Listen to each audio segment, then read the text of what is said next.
Hey everyone, how's it going? CaptainGavlan here. We're doing a part 6 today of our Shadowrun Returns Let's Play.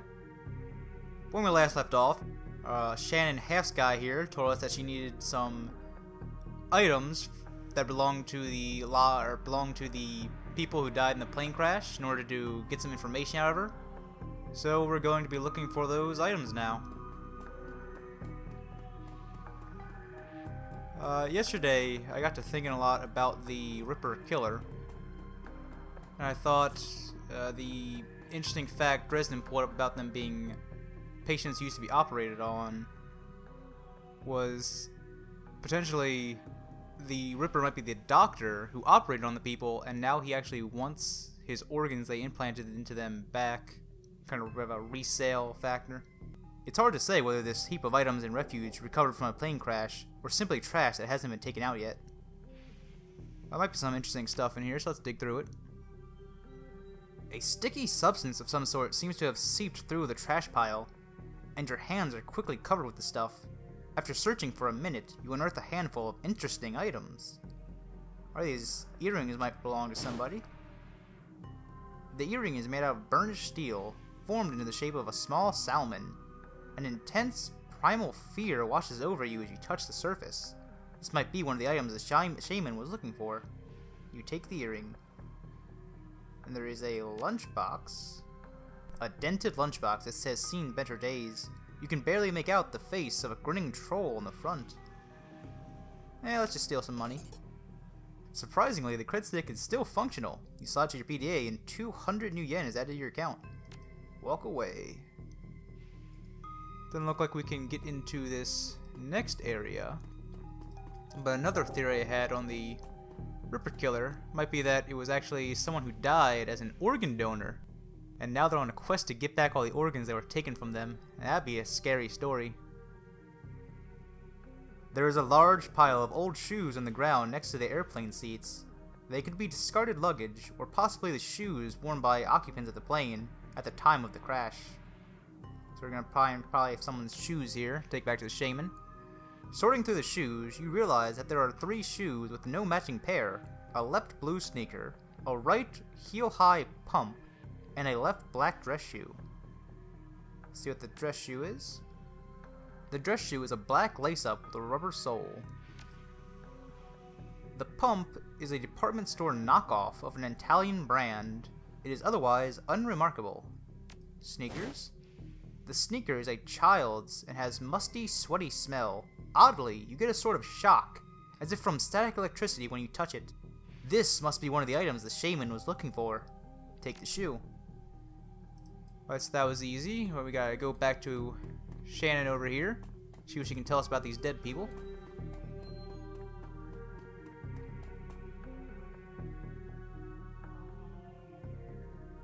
It feels as though you have found enough objects. Yes, here they are. You hand her the objects you found. She closes her eyes and chants over them for a time. When her eyes open again, they're filled with tears. Thank you. These items are all I will need. It shouldn't take me long to... What the hell is all this?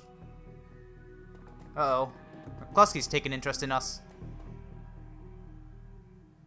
Officer Gore trails after the detective, only meeting you eyes for a moment. She's the victim's sister, sir. This is a crime scene, officer, not some Salish drum circle. Isn't it procedure to contact the next of kin? Ma'am, consider yourself contacted. Now get the hell out. Come on, if we stay much longer, I'm liable to do something I might regret. Or worse, something I'd enjoy.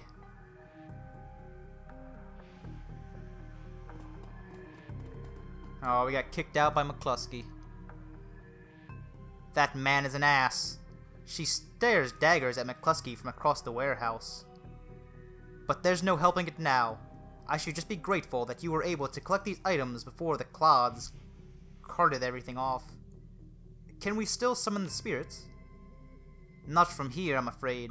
Spirits such as these have domains to which they are anchored. We need to get back in there. We'll come back later, once the coast is clear. I can't stand the waiting, but I don't see any other choice. You're sure you're up for this? As long as you can deliver and make it worth my while. Don't worry, I always follow through. Now, since we have time, we should probably enlist some help. They may post security overnight. And I'm going to go out on a limb and say you know where to find the kinds of people we need. You could say that. Good, I'll put up the money if you find the bodies. She produces a fistful of crumbled new yen from inside a leather pouch, starts to count it out, then shoves the whole wad at you. Meet me back here at midnight. The spirits will be strong then.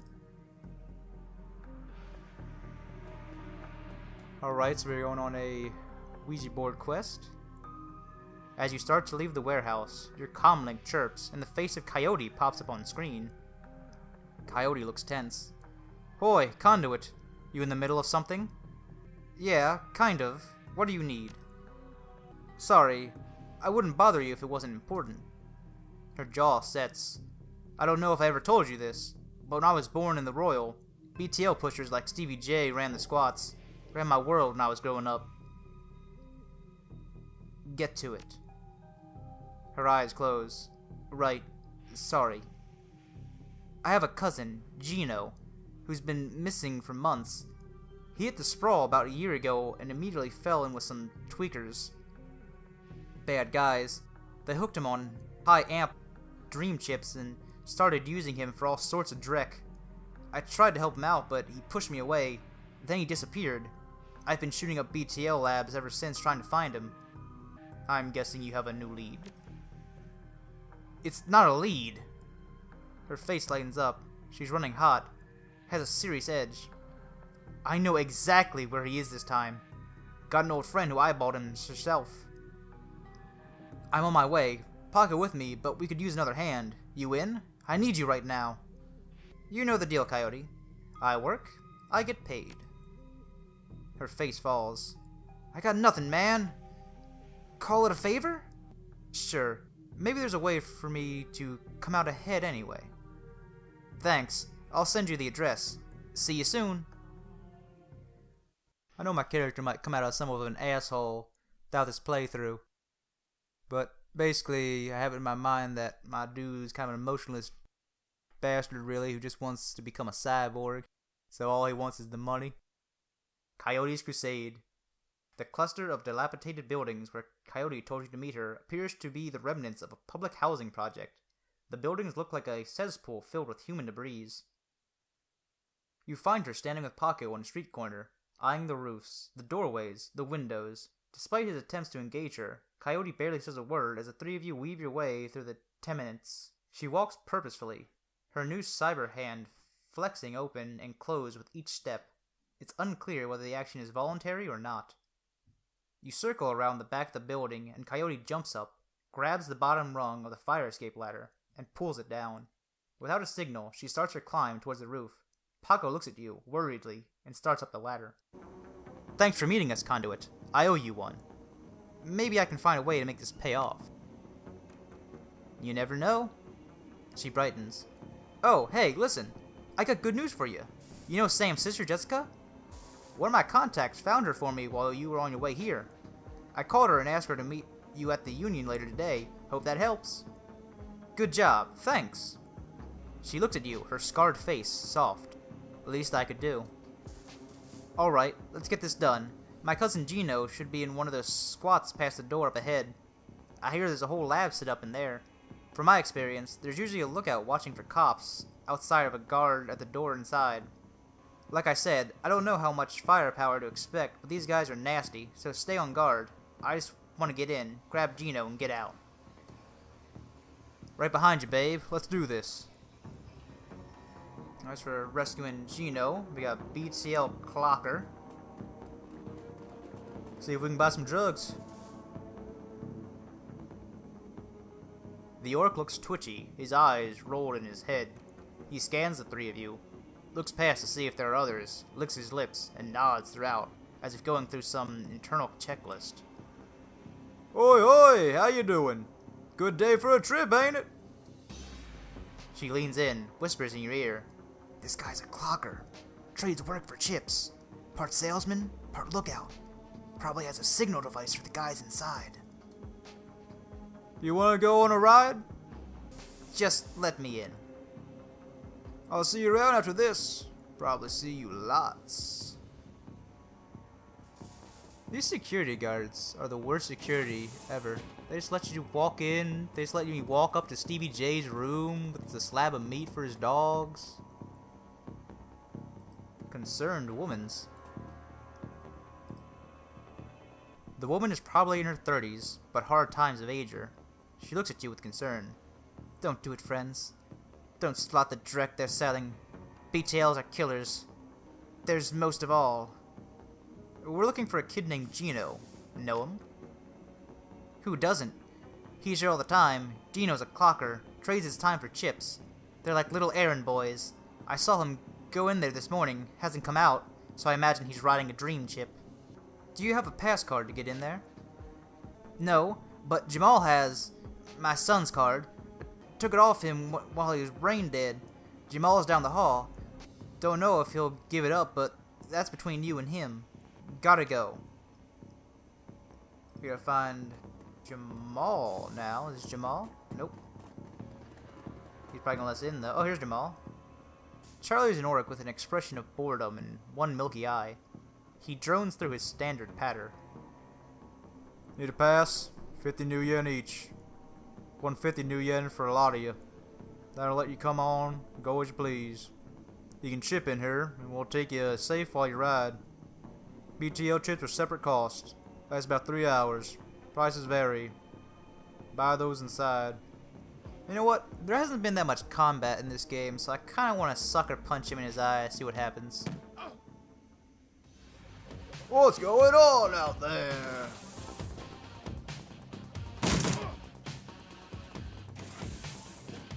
Okay, so we got our rapid bursts, full auto fire. It's really good when they're all cluttered up like this. Charlie and Elf Muscle. Elves probably die faster than orcs. Let's kill Elf Muscle. Wow, missed it all. He's got a bat, submachine gun. There we go.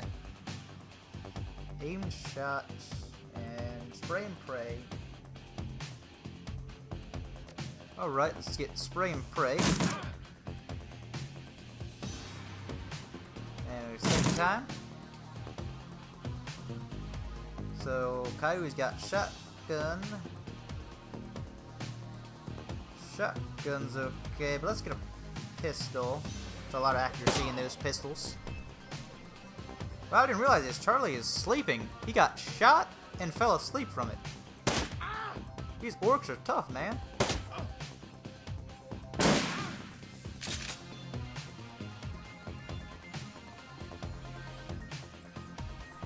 He's about on half health, but he's about to be dead anyway, so we're just going to try and get some better accuracy, see if we can kill him before he dies. There we go. Apparently there's still some combat. You picked up a worn and mangled notebook. It smells of sweat and alcohol. Leaf through the notebook. The notebook contains lists of illegal SimSense rides and the names of clients who have purchased them. Let's look for some client names, see if we can find Gino. Upon further examination, the client list is more than a simple list of names. It also contains private information about some of the more well-to-do or connected clients. It might be that the syndicate behind the lab is directing certain clients here to secretly extract information from them while they're under the influence. We can take the notebook. That'll definitely be useful later on. Anything over here we can find? Oh, I'm still in combat. Paco. Oh, this guy. I didn't even notice him.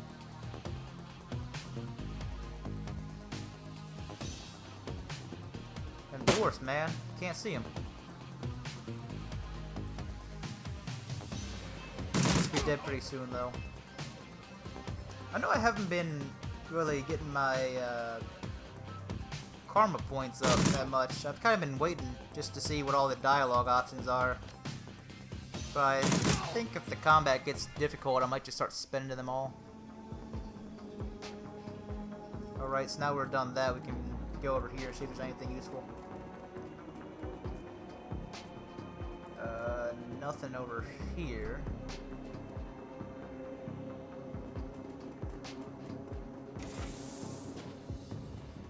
So that's bad.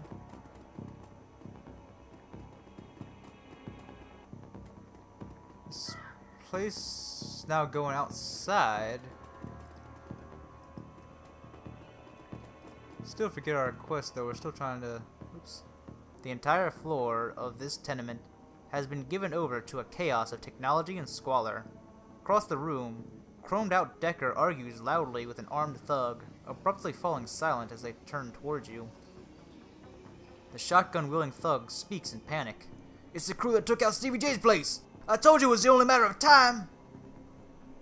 The man with the cyber deck calmly speaks with a heavily digitized voice.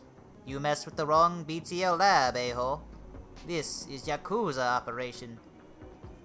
With the push of a button, I can make these tweakers into my own personal killer puppets. You're fragged." Conduit. Don't attack any of the chip heads. They don't know what they're doing, and could hurt Gino. No civilian casualties. Got it. I have a concussion grenade. Better than fragging the tweakers if they get caught in the middle.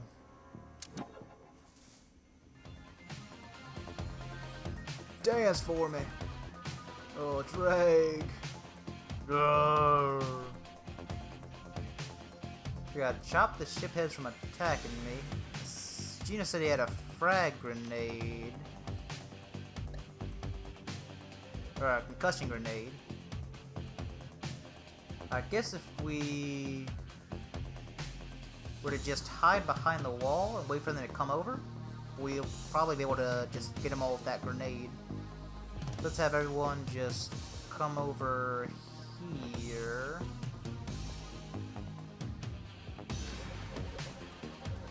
That way they can bottleneck them through this door. And we'll just end round. I guess we'll just end round again, wait for them to come through the door. Oh, there's one. So he's security, we can just kill him. Get my full auto. And he's dead. So again, we're just gonna wait. I guess they're not actually coming, so let's just go here, see what they're doing.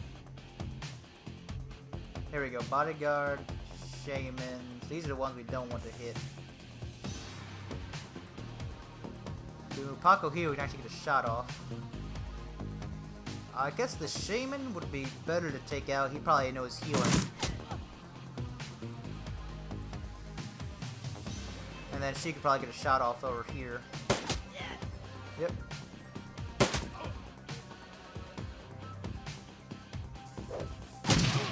Oh, that's a grenade though. Yeah, shamans can heal. Thought so. And they can summon.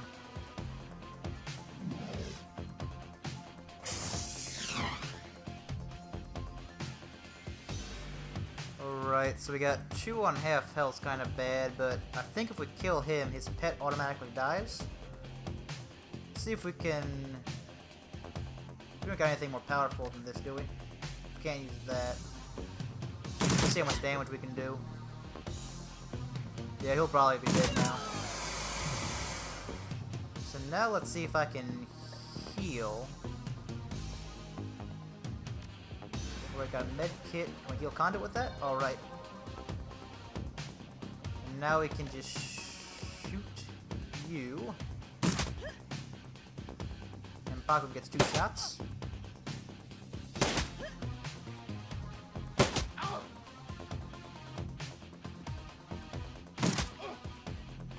Oh, I didn't realize this. It actually shows you all the different turns they have. Or how many rounds they can use. Oh, another shaman.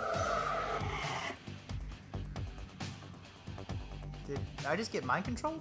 Oh no, I just got severely wounded. That don't look good. Yeah, advanced med kit. That's a lot of healing.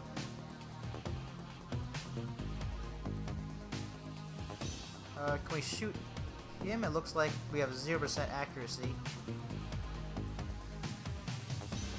Let's go to Paco real quick. He still can't shoot him. This guy seems definitely way more dangerous. The mage. I'm gonna shoot at that guy. Gotta reload. Yeah, I guess we gotta reload. Now he still gets one shot off. And Coyote shouldn't have. She has the shotgun. Hopefully shotgun doesn't hit Conduit. Alright, it didn't. Now he's probably dead. Ah, missed.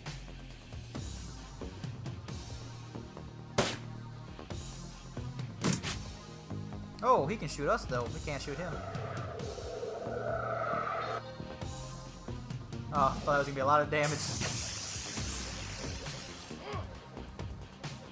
Conduit's wounded.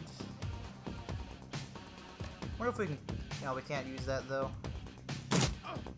We got one round for con. Sometimes they only give you one round. I'm not really sure what makes that happen. We can probably take this guy out. She didn't have a shot though. Let's move her to some cover. I've been forgetting about the cover mechanic, haven't I?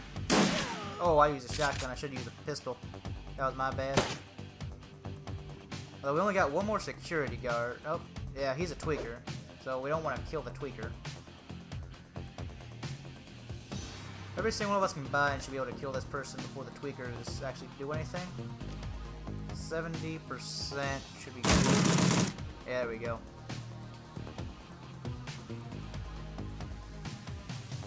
So now that's all the security guards, except for this Decker. These tweakers are pretty harmless, which means let's just get behind some cover and see if we can take down this Decker. He's pretty far away though. I'll take some more cover. We're just gonna move us all up so we can get in range of this guy, basically.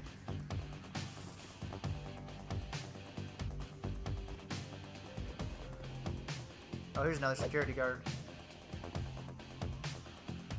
Or is he a tweaker?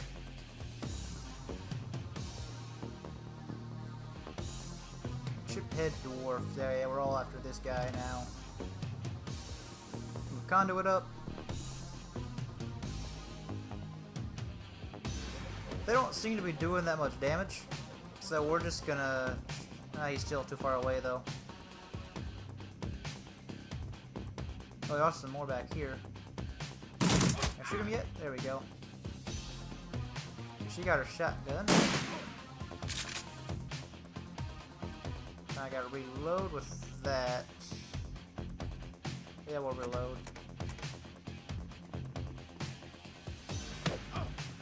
I actually did 2 damage.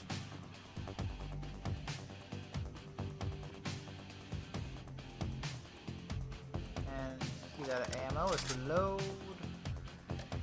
Now we gotta do single shot fire. We should be dead pretty soon. Get to the BTL computer. Better than life database management system. I don't think I can change my skills during combat. So we will forcibly end the puppets. Oh, there's Gino. Those poor tweakers. Yeah, I think I'm actually going to spend all my karma now, just in case something like that comes up again, where I was in the middle of combat and couldn't change them. Yeah, I think instead of getting our aim shot, we're going to get intelligence to 4. Just because there were some dialogues I saw that had strength of 4. We're actually going to get our body up, just to get a little bit more health. Not quickness, our body. And that's going to be it for now. So we can talk to Gino. Come on, Gino, talk to us. Sometimes the clicking doesn't work in this game. You eject the BTL Gino's been riding. He gasps suddenly and his eyes flutter open. He looks confused, worse than the other chipheads you've seen. His lips are white and chapped, his eyes sunk into his head. There's vomit on his shirt and sweat on his forehead. When he speaks, his words are slurred. He's burnt. What the hell? You sodded me out? Who's fragging sodded me out? Coyote is shaking. She looks horrified. Gino, it's me. It's Carla. Gino looks at her with glassed eyes. No recognition. Sod me back in, damn it! It's bullshit! I don't want to be here anymore. Sod me back in. He looks around the room, angrily. His hands reach for his implant. Coyote grabs his wrist, stops him. Gino, no! Coyote, be careful! Gino wrenches his wrist from Coyote's grasp, and he staggers back, reaching under his shirt and pulls out a gun.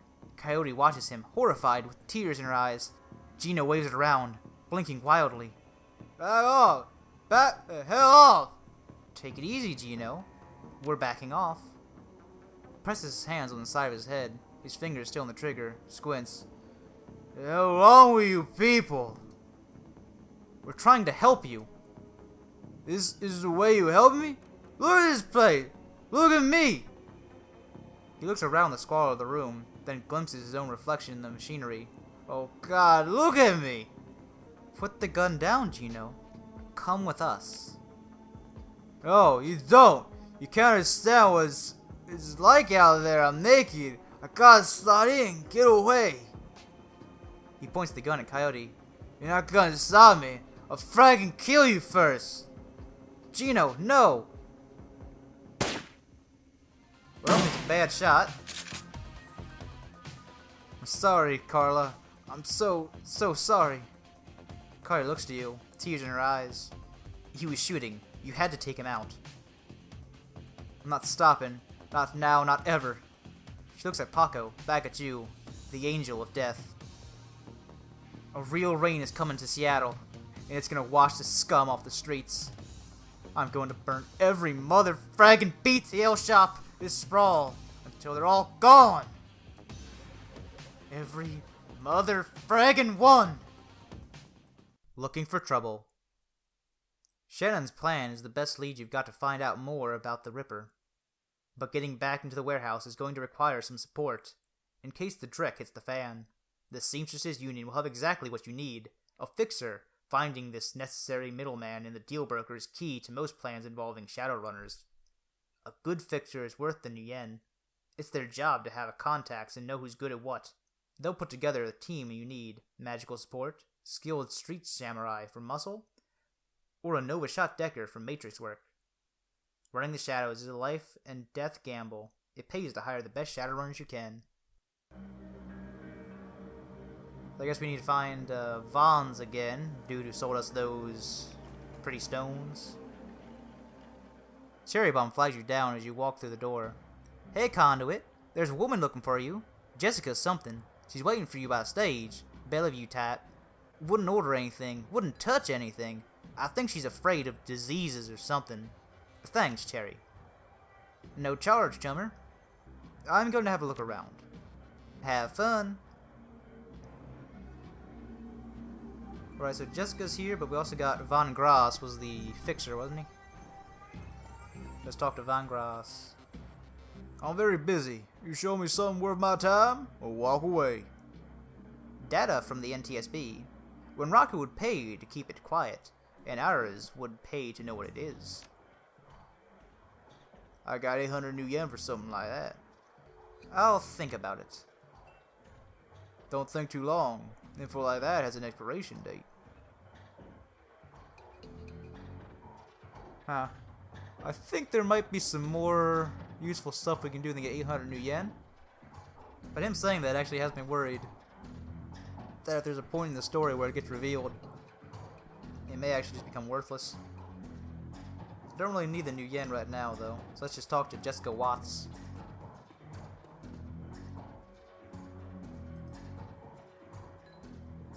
At a glance, you can tell that Sam's sister Jessica is from a different world. The opposite of Sam in almost every way. Her suit is tailored, her eyes are sharp, and her style exudes authority. Mrs. Watts. Jessica Watts. She eyes you up and down wirily. She does a good job of hiding it, but it's clear that she is well outside of her comfort zone. Yes. And you are?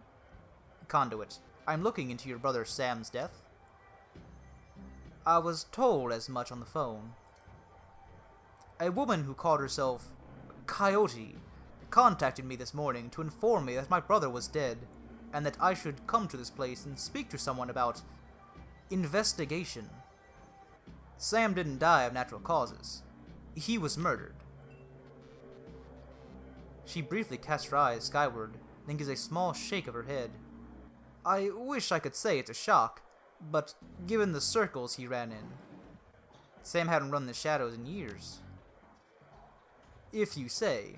But even so, look at this place, these people, and you. She then furrows her brows, regarding you more critically. You're not with the police, are you? No, I'm not. That a problem? Her frown grows more pronounced. No, it's just that I don't want anyone else getting hurt on account of my brother. Surely this is an official police investigation going on. Why not let the professionals handle this? I am a professional. But you must have better things to do than waste your time searching for whoever killed my low-life brother. With this kind of payday, a few things I'd rather be doing. She seems genuinely surprised. Someone's paying you? I find it hard to believe that anyone would really know Sam would put up the money. Who is it? I'm afraid that's on a need-to-know basis.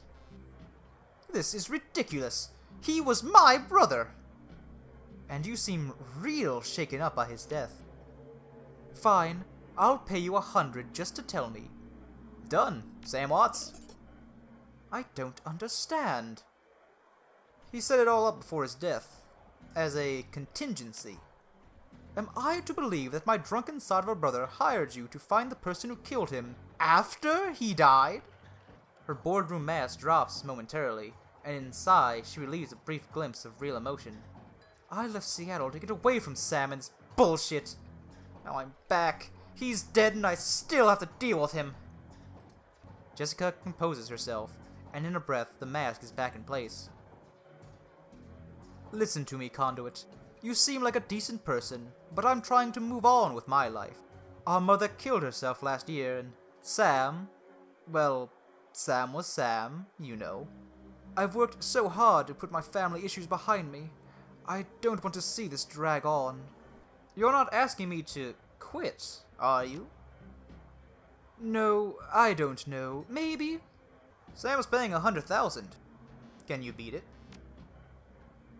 So, just like everything else with Sam, he finds a way to use people, whether he's alive or dead. No, I don't have that kind of money. She sighs. She's done.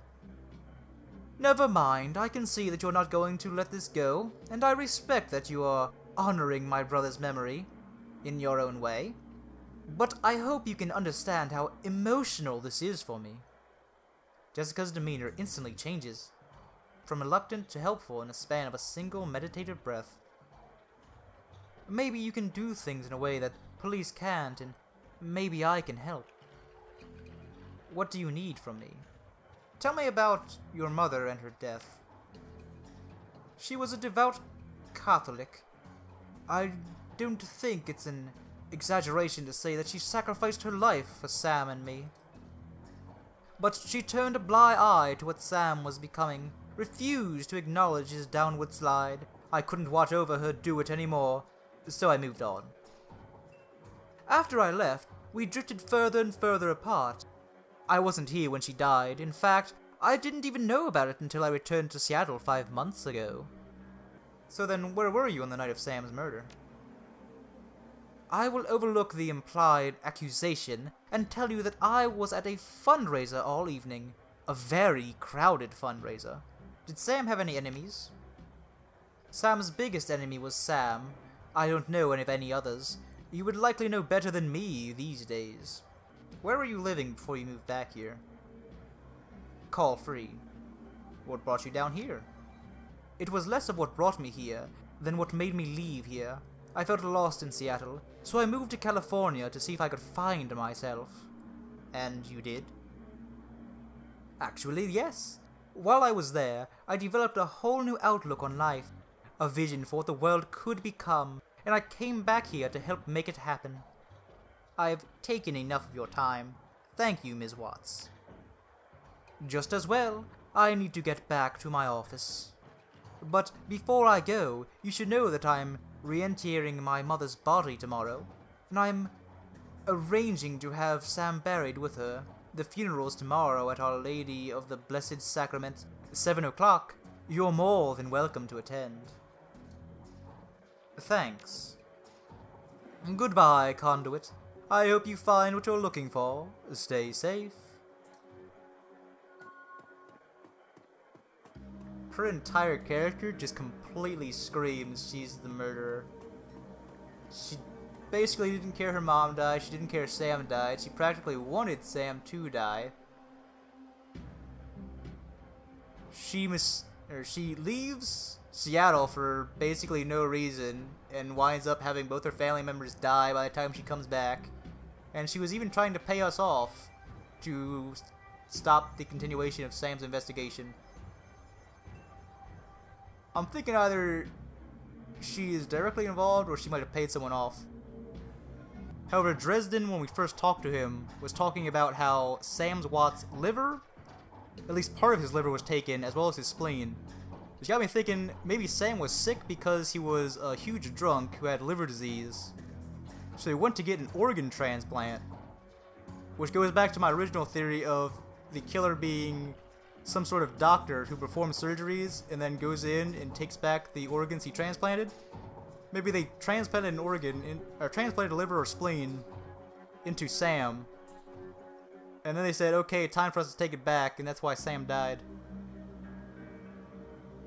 The other current theory I have is something to do with these Renrakus. Now, I don't really know that much about the Renraku, because all we know is they're responsible for this Ares thing that Van Gras wants to hear about.